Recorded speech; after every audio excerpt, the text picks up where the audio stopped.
বাংলাদেশের আগামীর রাজনীতিতে তারুণ্যের রাজনীতির সবচেয়ে বড় ট্রাম্প কার্ডটি হয়তো ছুটে আসতে পারে যে কোনো সময় আপনার, আমার এবং আমাদের সবার কাছে। তার জন্য অপেক্ষায় চেয়ে আছে একটি তরুণ প্রজন্ম, যার জন্য অপেক্ষায় চেয়ে আছে হাজারো বৃদ্ধ প্রণীতা, যার অপেক্ষায় চেয়ে আছে হাজারো প্রবাসী তরুণ, যার অপেক্ষমান সারা বাংলাদেশ।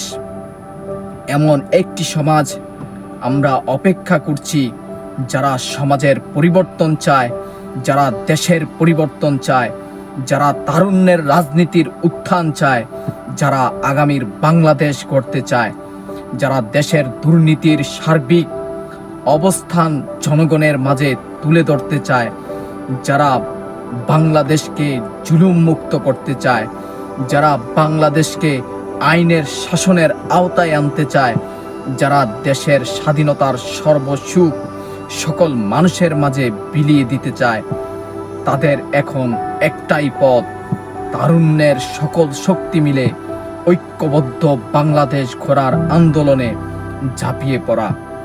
শুধু নেতৃত্ব নয়, শুধু কর্তৃত্ব নয়, শুধু রাষ্ট্রের ক্ষমতা নয়, শুধুমাত্র একটি সোনার বাংলাদেশ গড়ার জন্য তাদের সকলকে এগিয়ে আসতে হবে।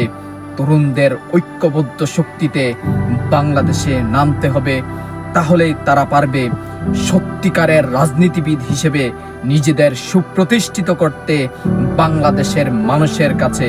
এছাড়া অন্য কোনো পথ নেই।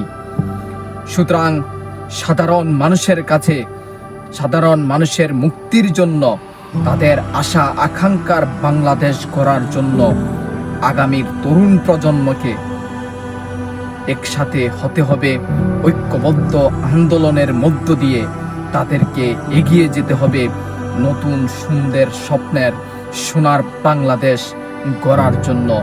এই জন্য বিশেষ করে আমাদের ঐক্যবদ্ধ হতে হবে 18+26 এদেশের মানুষের মুক্তির সর্বশেষ এই স্লোগানে তাদেরকে ঐক্যবদ্ধ হয়ে আগামীর বাংলাদেশ গঠনের জন্য তাদেরকে এগিয়ে আসতে হবে।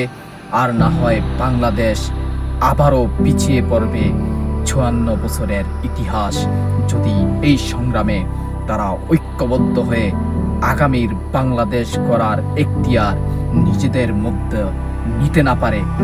আর যদি তারা এই সিদ্ধান্ত নিতে ব্যর্থ হয়, তাহলে আমরা বুঝে নিতে দেরি করব না।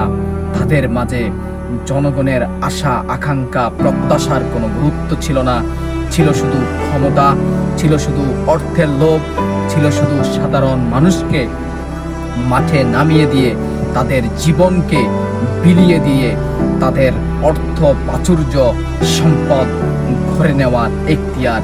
এটাই আমরা সাধারণ মানুষ, সাধারণ জনগণ বুঝতে আমাদের বাকি থাকবে না।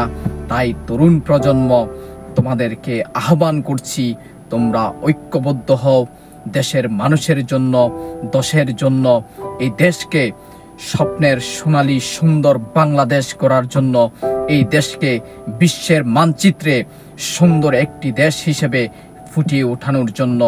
কারণ আমাদের এক বিরাট সম্পদ আছে, সেটা হলো মানব সম্পদ। যদি আমরা তাদেরকে যথাযথভাবে ইউটিলাইজ করতে পারি, সারা বিশ্বে তাদেরকে ছড়িয়ে দিতে পারি, তাহলে বাংলাদেশ আগামীর বিশ্বে উজ্জ্বল নক্ষত্র হিসেবে দাঁড়াবে। সুতরাং এই আশা আকাঙ্ক্ষার জায়গা থেকে তোমরা ঐক্যবদ্ধ হওয়ার চেষ্টা করো।